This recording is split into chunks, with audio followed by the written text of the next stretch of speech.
Everyone, thank you so much for seating with us today. There's a few people I have to mention that you'll see moving around. We have Diana Aguilar Flores over here, which is our digital note taker, and you'll see her doing some wonderful notes on today's sessions. We have our documentarians, Dudley Alexis and Anderson Gill, who are around filming. And then we have our amazing photographer, Nicole Gumbeo, who will be photographing everyone today. All righty. So this first panel is Resilience and Justice, Community Solutions to Addressing Coastal Resilience. In your little pamphlet, you will see a little summary of what they're going to be going over today. We have Dr. Kevin Grove from the Department of Global and Social Cultural Studies, joined by Sandra Dennis, the Executive Director of Miami Worker Center, Carolyn Donaldson, the Vice Chairperson for Grace, Grove, Rights, and Community Equity, Nicole Crooks, the Community Engagement Manager for Catalyst Miami, and Dr. Emel Ganapati from the Department of Public Policy and Administration. And if you could please give them all a round of applause.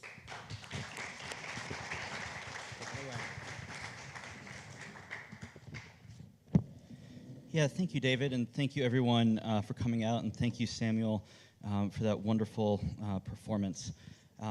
As David noted, my name is Kevin Grove. I'm a professor of geography in the Global and Social Cultural Studies Department in the Green School of International Public Affairs here at FIU. And it's been an honor and a privilege to work with our community partners throughout the life of the Commons for Justice project. Our collaborators are some of the most tireless and dedicated folks out there. And we in the FIU community are extremely fortunate that they've chosen to dedicate their time and energies to be part of this project. And I'm especially honored to be able to chair this panel on resilience and justice, to be joined by some truly renowned advocates on stage here, some absolute legends. Community resilience, community and resilience are going to be more important and more necessary than ever, as Samuel taught us. We're facing overlapping social, economic, cultural, and environmental crises, which are making resilience and justice more necessary than ever. As we've seen time and again in disasters such as Hurricane Katrina in New Orleans, and the Gulf Coast in Louisiana, and Mississippi in 2005, Hurricanes Maria and Irma in Puerto Rico in 2017, and more recently with the devastation across Appalachian communities from Hurricane Helene, more intense tropical storms disproportionately impact powerful communities targeted for oppression. But we delude ourselves if we think disaster is limited to the storm. As the anthropologist Yarmar Bonilla remarked when discussing Hurricane Maria's impacts on Puerto Rico, the disaster is colonialism. What she means is that hurricanes and subsequent earthquakes amplify everyday experiences of infrastructure collapse, hardship, disruption, uncertainty, and dispossession that were already a regular part of many Puerto Ricans' lives because of centuries of Spanish and US colonialism. At the same time, Bonilla also reminds us of Puerto Ricans' long histories of creatively making space for community, togetherness, love, and joy, within and beyond coloniality's dehumanizing impacts. So the idea that disaster is not an exceptional event, but is part of the everyday experience of powerful communities targeted for oppression, is just as relevant in Miami as it is in Puerto Rico. Many of our collaborators in the Commons for Justice project, and many seated with me here in this panel today, have been on the front lines for a long time, fighting to defend their communities from disinvestment and displacement. And these pressures have only intensified in recent years as real estate speculators and developers, high on the financial meth of cryptocurrency, have been ramping up their efforts to displace communities in Little Haiti, Overtown, Alapata, West Grove, and others to strike it big in the next Wynwood or Design District. And these predatory practices are the everyday disaster many of our collaborators deal with each day. But far too often, prevailing approaches to resilience and local and regional economic development accept these everyday violences as background noise, as perhaps unfortunate but unavoidable and thus acceptable parts of the way real estate markets operate in Miami. And this is one of the core problems that the Commons for Justice program has been engaging. What would resilience look like if we based the concept of resilience on the experiences, knowledge, and desires of these communities, rather than prioritizing the needs and desires of property markets, local government tax receipts, developers, and property owners? What if we focus not on the resilience of the urban system of Miami as it exists now, an urban system whose future is dependent on communities sacrificing their neighborhoods and their futures? What would happen if we instead focused on the resilience of those communities? What would climate justice look like if we started from the premise that these communities have a right to the city, a right to exist, a right to space, and the right to have a future? No single project can ever hope to address problems as complex and ingrained into the weft and weave of South Florida. But we've collaboratively worked to create a shared space, a commons for justice, where we might be free to pose these questions and think about resilience and justice in terms of disinvestment, displacement, the extraction of wealth, and the creative capacities to create and defend place. The freedom to think differently about the future. This is authentic, intellectual, practical, and academic freedom. The abolitionist geographer Ruth Wilson Gilmore reminds us that freedom is a place. The threat that both future and everyday disasters pose to the communities that have invited us to work with them is a threat to their freedom. So where is climate justice in a resilient Miami? What I've learned from the Commons for Justice program is that we must learn from the communities and our collaborators who already know far better than us what resilience means and what it requires. Because for decades, they've been living with and resisting the everyday disasters of economic and environmental injustice in South Florida. Freedom is a place, and climate justice in Miami requires all of us to defend the places powerful communities targeted for oppression have constructed for themselves through generations of labor, love, resistance, and care. So I'm excited to discuss these issues and more with our panelists and everyone today. So to introduce the panelists, I'd like to go around and just ask everyone to introduce themselves and describe how you approach these themes of climate justice and resilience in your work. So, Ms. Denise. Thank you so much. Good morning, everyone. My name is Sandra Dennis. I'm the Executive Director of the Miami Worker Center. I have the privilege and honor of building power alongside tenants and workers from Miami-Dade County in the city of Miami, in the communities in the city of Miami, particularly Liberty City, Little Haiti, Alapata as well. We're doing some work in Little Havana. We also do some work in the city of North Miami. That's where a majority of our base building, our efforts are actually put right now. I would be remiss if I didn't say I'm a child of Haitian freedom fighters. I say this because I think that there's so much expertise that comes from people who have migrated to Miami, who have fled not only political and social instabilities, but also have weathered the storm and have so much to learn from, to teach us if we would listen. And so our experience as in this project has been so special. Miami Worker Center celebrated 25 years of power building in Miami. In 25 years, some of the projects that we have done includes a noise wall. If you look at 95 in our urban corridor, there didn't used to be noise walls down 95. And so communities would experience so much pollution and so much noise, could not go to sleep at night. Cars going 70 miles an hour would end up in people's driveways, crashing into their houses because there was no protections for our people. That is the legacy of base building organizations, power building organizations in our communities. And through this project, we were able to memorialize that, to really, I would say we came up with a documentary. We did many, there was an exhibit that we did with Nadesh Green of Community Justice Project. We did, I would say, we sat with our elders who've been doing this work for 40, 50 odd years in Miami-Dade County and learned from them. And I think the issue that we see specifically as it relates to the intersection of housing and climate is that there is an erasure of our people. And if we don't document, if we don't talk to our elders, it would be as if we never existed. And so that is the work that we did. And we also know that this fight for housing is a working class fight. We're fighting developers who think it is better to build high rises that none of us can afford, that also actually puts more pressure on our environment. This is why we're seeing the flooding that we're seeing, right?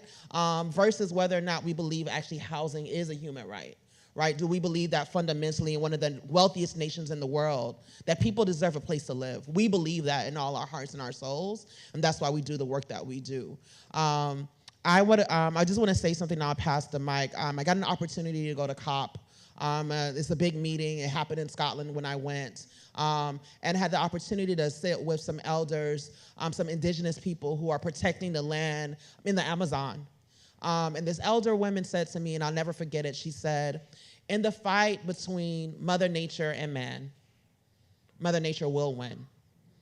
And she said that it is, in her wisdom, she said, it is up to us to figure out if we want to survive, because Mother Nature will. And so I say that many of our ancestors, many of our elders will tell us about how to be one, how to protect, especially in a place like Miami. And what I will say is, we are leaning on siding with the developers, siding with everything that is counter to what the beautiful wisdom that came to our elder. There is a fight. There is a struggle. The storms are stronger. It is hotter. And if we don't take this seriously, we will not survive. And the only way that we will survive is if we put hand in hand, heart in heart. If we do this together, at Miami Worker Center, we say, we all we got. We count on one another. Communities protect one another. They show up first. We're our first responders. And so we're equipping our people to know what that looks like, what that will take every day in Miami's communities. Thank y'all so much.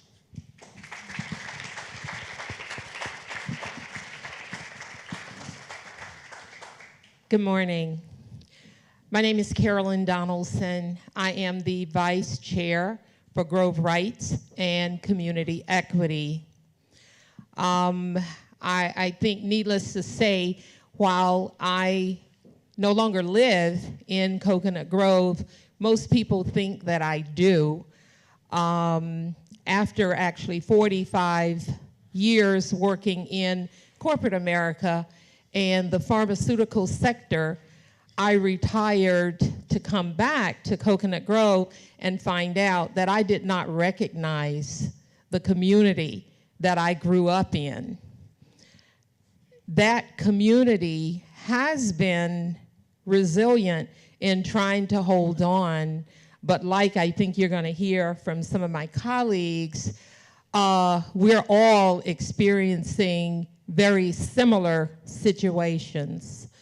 I came back to a community which is the oldest community in Miami-Dade County, to find out that even with some of the original founding members that signed the charter to create the city of Miami, we're struggling to hold on to the existence of that community. And certainly issues within the community center around housing, it centers around gentrification, which has become the ugly word in a lot of our communities as we fight for our existence. Grove Rights and Community Equity actually came together. Hello? Let me try that one. Testing, can you hear me? Okay. Actually came together as originally a task force of community churches, homeowners, tenants within the community in order to say that we've got to fight if we are going to exist. And so it was with that vein that we formed Grove Rights and Community Equity, to say that we needed to become a strong voice in the community and make a difference in the community. And how have we done that as an organization? We then look for what would be the tools that could assist us in this process. Many of you may recognize Grove Rights and Community Equity by the term GRACE, which we coined ourselves because we had a huge representation of churches. And in my capacity as financial officer for Macedonia Missionary Baptist Church, founded in 1895, we decided that we would absolutely be a voice and assist in leading this charge. And so with that, we have done a number of things, because for us to exist in a city that we founded and that our members signed off on the charter, we ended up in a situation where we had to actually reach out and sue the city of Miami. And I know a lot of people will say, you'll never win in your fight against the city of Miami, but I sit here today to say, as vice chair of Grace, we won. We won, and we won because the challenge was real. The challenge was real, and we had the receipts.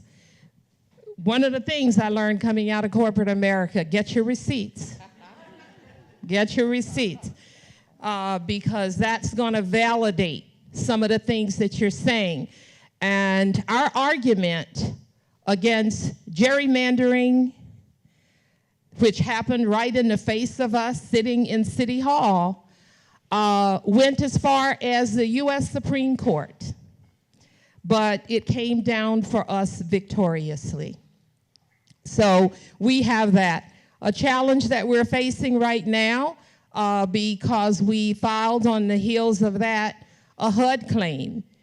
Because again, getting our receipts, going down to City Hall, we realized that more time was spent tracking trees and where those trees sat and what our tree canopy was in Coconut Grove. They knew absolutely everything in every tree and every oak that had ever been moved, but they could not answer for us, where are the people?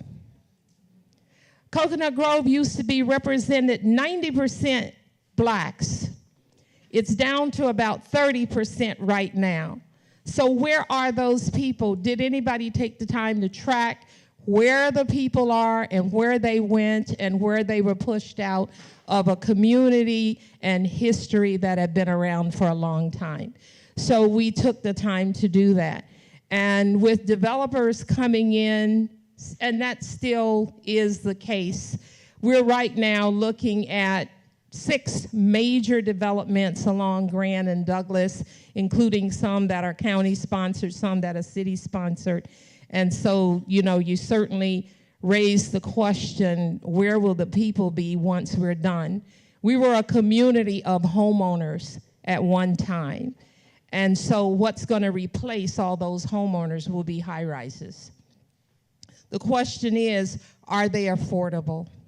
The average house in Coconut Grove right now is over $1 million.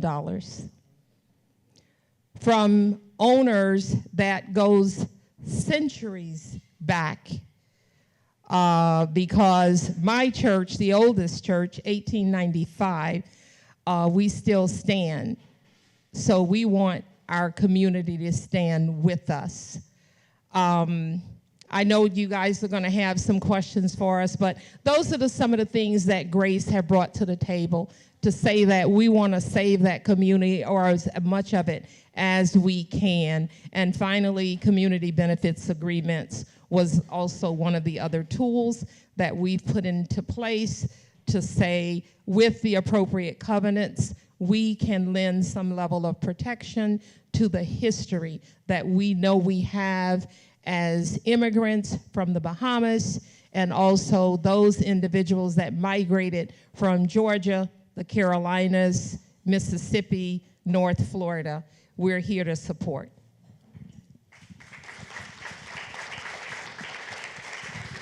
Good afternoon. Hello? Can you hear that?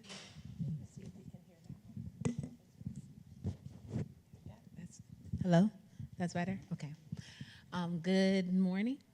Good morning, everyone.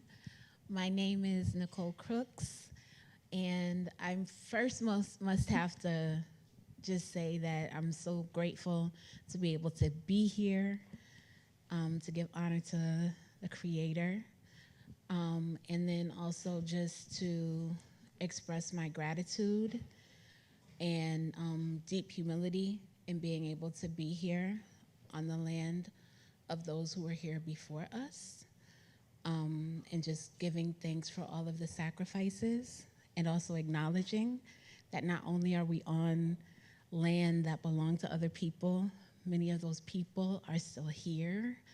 It's just like, it's like going and seeing somebody walk around in your coat, and then they're taking over the coat and acting like that there's no problem. And so first and foremost, wanting to set that tone and just give honor and thanks for all of those who came before us. And I also stand here as a descendant of many in my own lineage that I know. Some I know their names, many I do not. So just wanting to say that I'm the daughter of Jacqueline Smith Crooks, and I'm the granddaughter of Maddie and Winona, going all the way back to my great-great-great-grandmother, Mandy, who was an enslaved African woman who was also a midwife. And so I'm standing on shoulders of some powerful women whom I'm grateful for. And my name is Nicole. I have the honor of being able to work at Catalyst Miami. And I serve alongside a powerful group of people, the Overtown Community Champions. And so I stand here representing all of them. I also want to acknowledge that in as much as we are striving to educate and build power within the Overtown community specifically is where I live and serve, and have been able to raise my children, and the honor of being able to work through Catalyst there with my community members.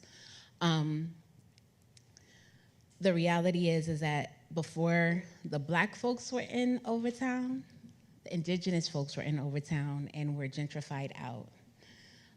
Either gentrified out or pushed out and killed. And so I think it's important for us to always acknowledge that as well. And so through this work, one of the things that I'm so grateful for, being able to have had this experience through this partnership, is the fact that we have been able to come together to talk about our collective struggle. I think here in Miami, one of the things that I've noticed so much, and my family is one of those folks that was in Coconut Grove, and there's no longer, so count us. But so many times we're working in these silos, right? And we think that the struggle is in Coconut Grove, or the struggle is in Overtown, or the struggle is in Liberty City, and we're fighting these fights on our own, and it's a common struggle. But we're segmented and splintered in terms of the power. And so for this, we were able to come together because it's those same things. Our children and people don't know our history in Overtown, just the same as TIC, just the same as just so many other places. And so being able to really come together and say, okay, this is our history, this is why it's important. And being able to tell our stories in our own voices, through our own narratives. There's a quote that I often quote, that whoever tells your story owns your destiny. And so it's a matter of being able to own our own destinies. Today, when I walked in, I was happy to see Ms. Betty. And I know we were out on an airboat way back. And we had a conversation about the fight for social justice, and the fight for reclaiming our spaces, and the fight to exist, really. And one of the things, and I don't know if you remember, but you were saying, you know, the fight it's there, it's real, and there are some folks that will be doing that. And as for me, I will be praying and educating.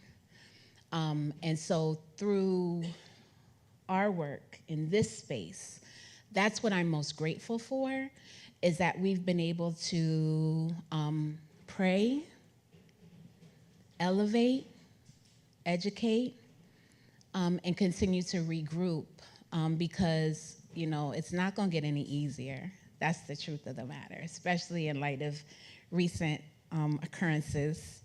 But really to be able to stand alongside one another and realize our interconnectedness and the fact that we have so much more in common than we do different. And the more we do things where we're working together toward our common goals, and at the core of everything, making sure that humanity and love and dignity and sovereignty is elevated above all things, I think there's so much that we will be able to do. Thank you.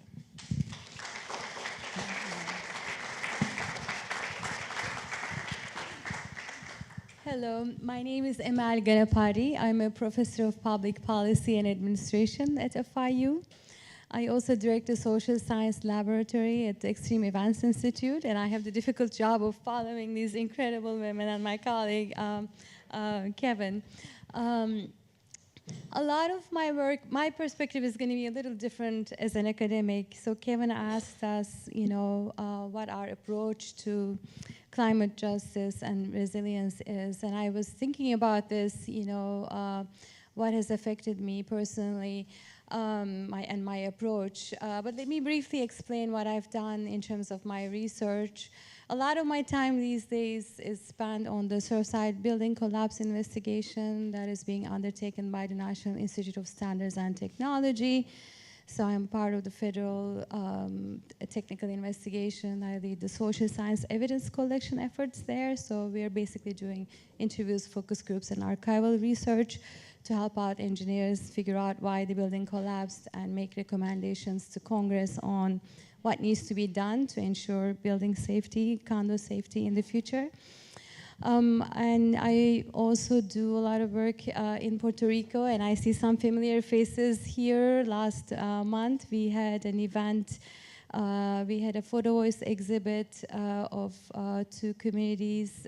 Community members actually shared the photos that they took in the Puerto Rican communities of Comerío and Luisa.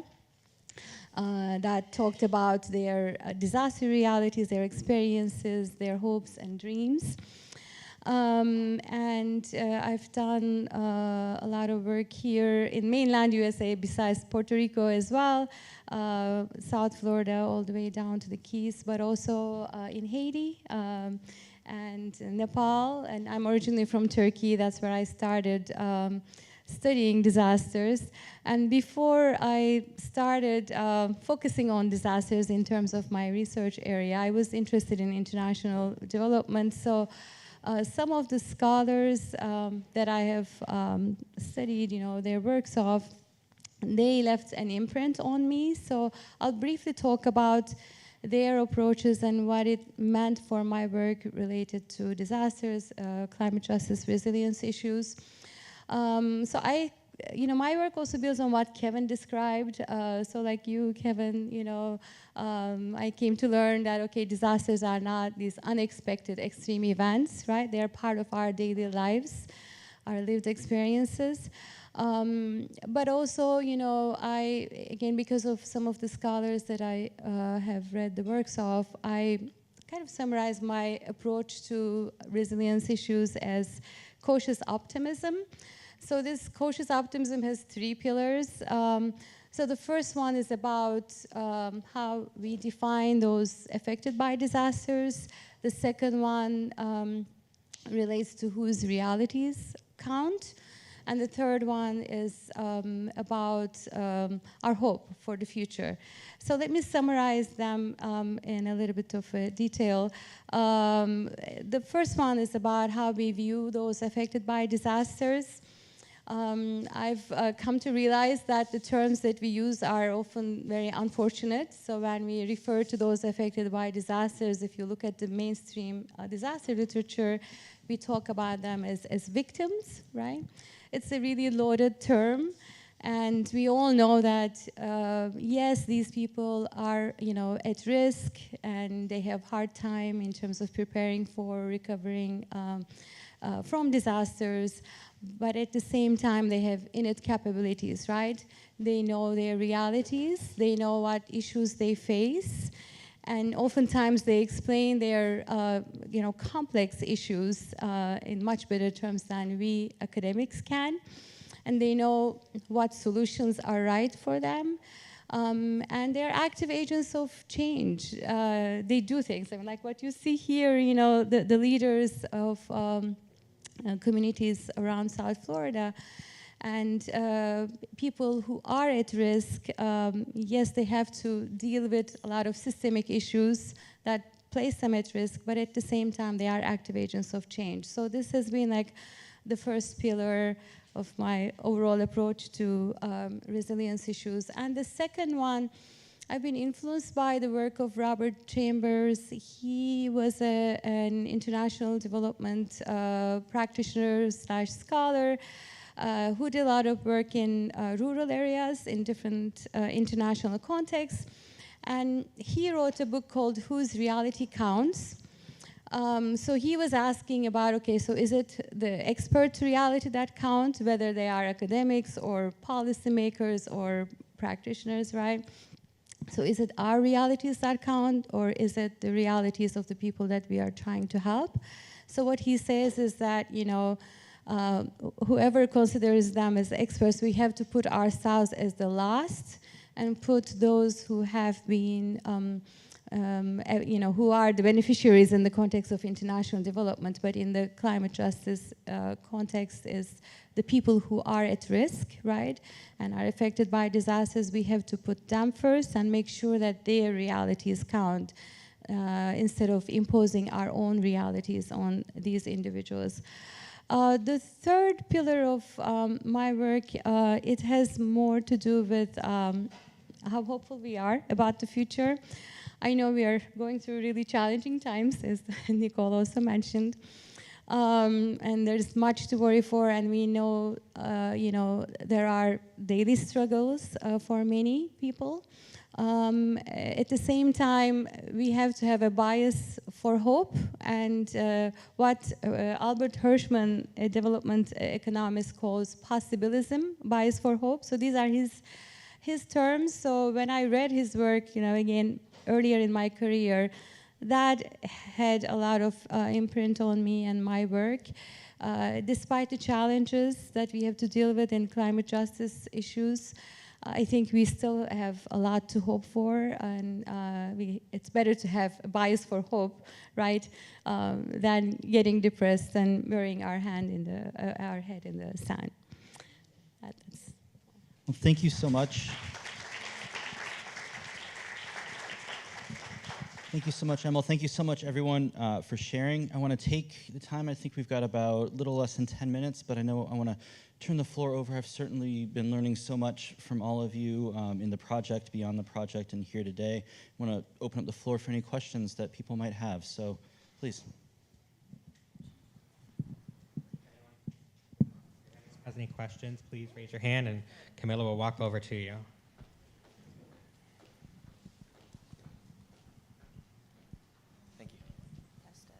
Hello? Yep. Okay.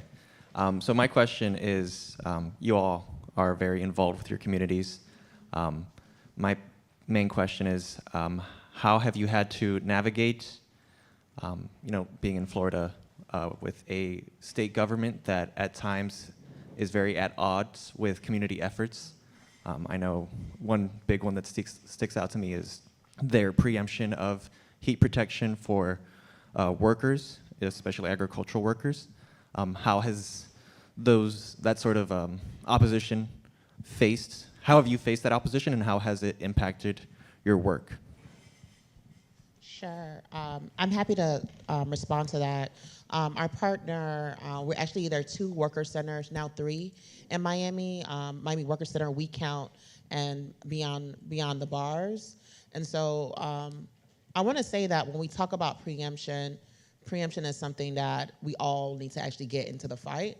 And so what we've seen is that industry, big pharma, big ag, a lot of folks, construction, anybody who really hires a lot of outdoor workers, really taint that campaign that was really community-led. I would question us specifically at an institution like the Florida International University, who are we in relationship with? And what's their relationship to our people versus private interest? And until we're able to ask those questions, until we're able to hold people accountable, we're gonna see development, we're gonna see big ag, big construction continue to win. I dare to say that until we see the county, until we see universities really struggle with their relationship to these companies, we'll continue to leave. We'll say as organizers, we always have a fight in us. Hope is a discipline. We're gonna always step up to the table. I think what we're seeing is actually, we need much more of a broader tent. Will you come? The doors of the church are open. Will you come with your dollars? Will you come with your partners? Will you come with the relationships that we know that you all have? Because no one's funding base building, organizing work in Miami in a real way. I think the only funder that's really, I'm talking about systems level work, is Miami Foundation. And Miami Foundation is a small foundation. Health Foundation does some specifically to maternity, it's specifically around the Black maternity mortality stuff. But when you're thinking about the intersection of climate and housing, we need your dollars, we need your relationships, specifically folks who know people, we need y'all to talk to them and hold them accountable. We live in a state where people don't want to talk about climate change. We act as if people are not dying in our fields. Until all of us in this room, in the university, really feel compelled to stand up for it, we're gonna continue to see this happen.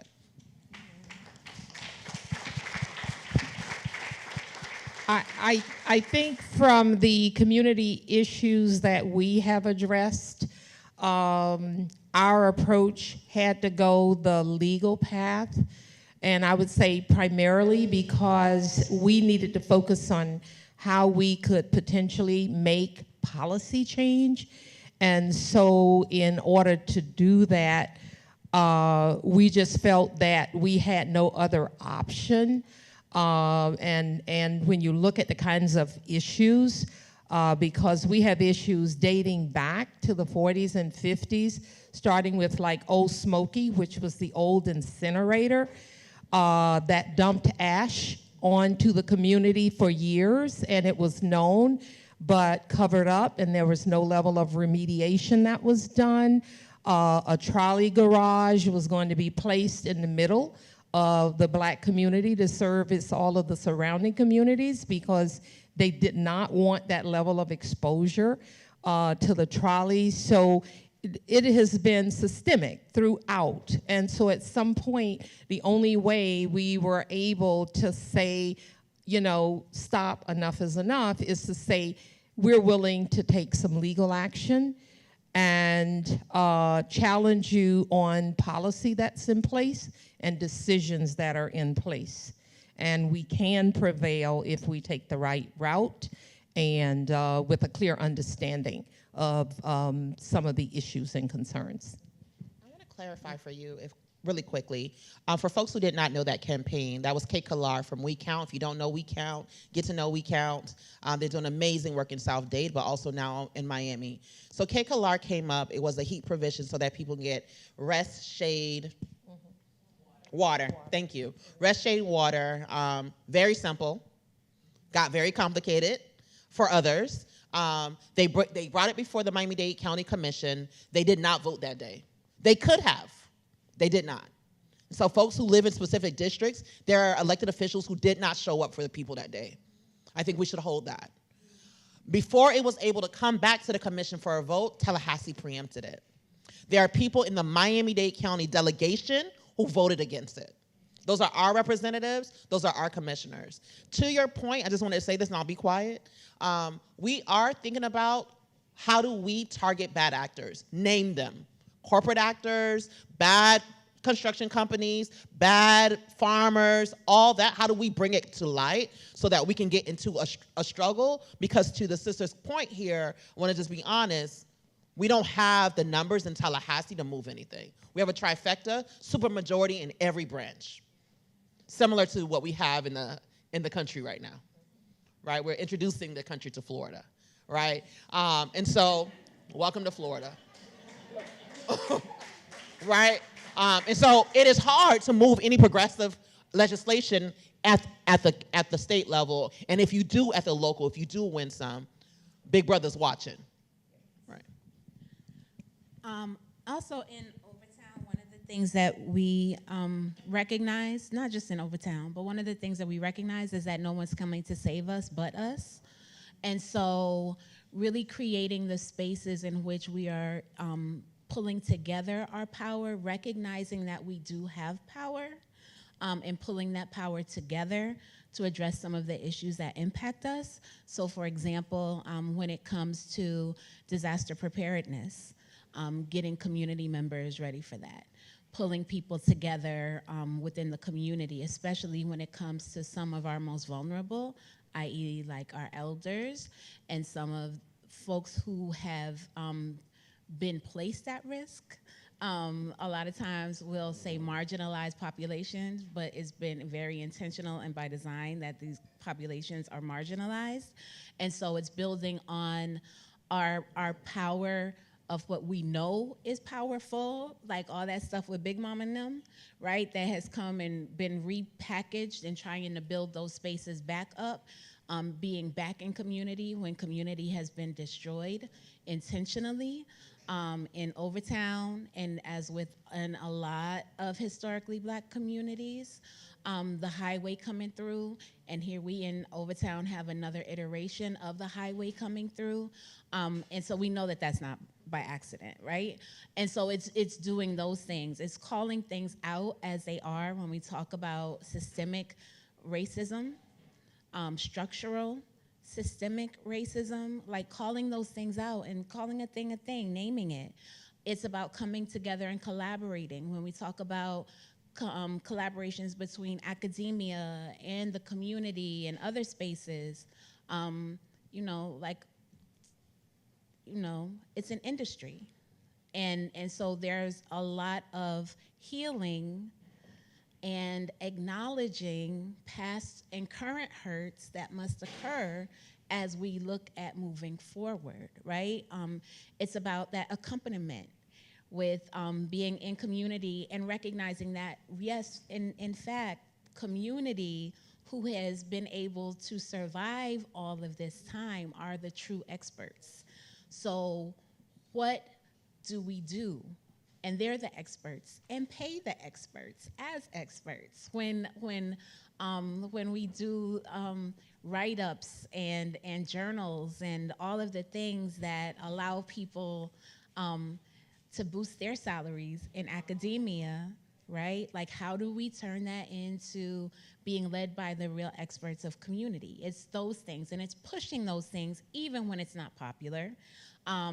And it's necessary, right? Like, I have a whole list of things. We can talk later. We don't have time for that, but those are some of them. I just wanted to add a few things, again, from the academic side. I'm not sure if you're following what is happening in academia, but we also have our own stresses.